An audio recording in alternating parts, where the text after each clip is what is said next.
आज चाहिँ मेरो छुट्टी। आज पनि म फेरि तोसु जाँदैछु साथीहरूलाई भेट्नलाई र सँगसँगै साथी पनि नेपाल जाँदैछ, त्यही भएर एयरपोर्टसम्म पुऱ्याउन जाने भनेर चाहिँ आज म बिहानै उठेर नुहाइ धुवाइ गरेर ब्रस गरेँ।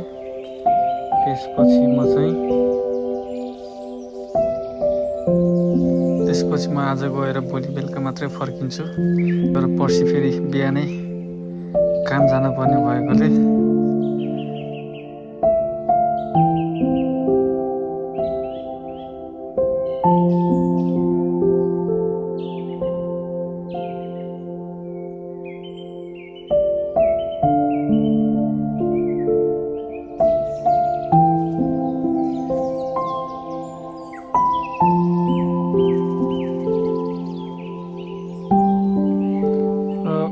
लुगाहरू पनि मिलाउनु पर्ने थियो, मिलाइवरी गरेँ।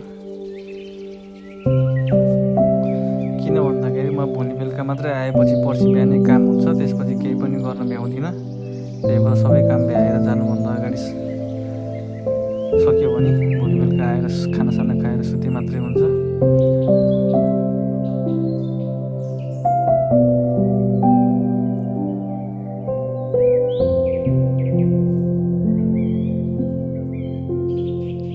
अनि त्यसपछि चाहिँ लागेँ म सौजी गर्नतिर। यो चाहिँ सौजी के हो है, यो त्यो सौजीतिर गर्न लागेँ र यसो सुक्खुबुच्चोहरूलाई पानी सानी दिएर गएपछि मर्दैन भनेर ढुक्क पनि हुन्छ।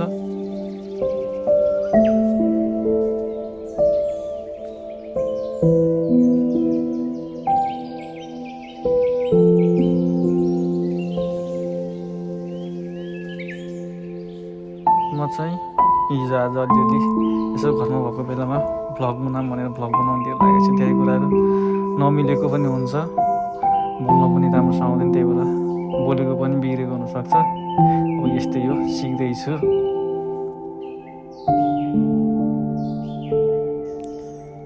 त्यसपछि रुमको सबै काम सकेर म चाहिँ गएँ गाडी धुनतिर।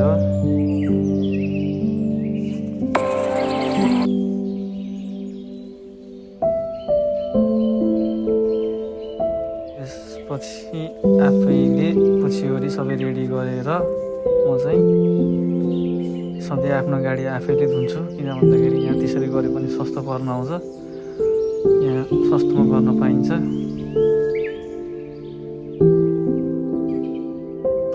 र त्यसपछि म चाहिँ घर आएर तोसुतिर जानलाई रेडी भएर निस्किएँ। म चाहिँ अहिले यहाँ गाउँमा बस्छु, त्यही भएर साथीहरूकोमा जानलाई पनि गाडीमा 2 घन्टा 2.5 घन्टा लाग्छ। अब म चाहिँ गाउँमा बस्छु। यहाँ नेपालीहरू पनि खासै धेरै छैनन्, 8-9 जना छौँ हामी। त्यही भएर म चाहिँ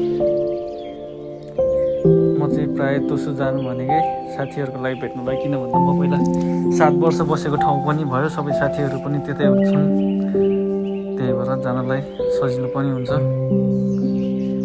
मलाई चाहिँ गाउँमै बस्नु मन लाग्छ, त्यही भएर सधैँ यतैतिर बस्नुपर्छ कि भन्ने सोच पनि गरेको छु। गाडी चलाउँदा खासै भिडियो बनाउन मिल्दैन, त्यही भएर म चाहिँ तोसु आइपुगिसकेर बाजेसँग अस्ति जाँदा खुर्सानी लगाएर आएको थिएँ, कस्तो भएछ भनेर हेर्न पनि गएँ। गाबा पनि खाने बेला भइसकेको रहेछ, टिपेर लिएर आएँ।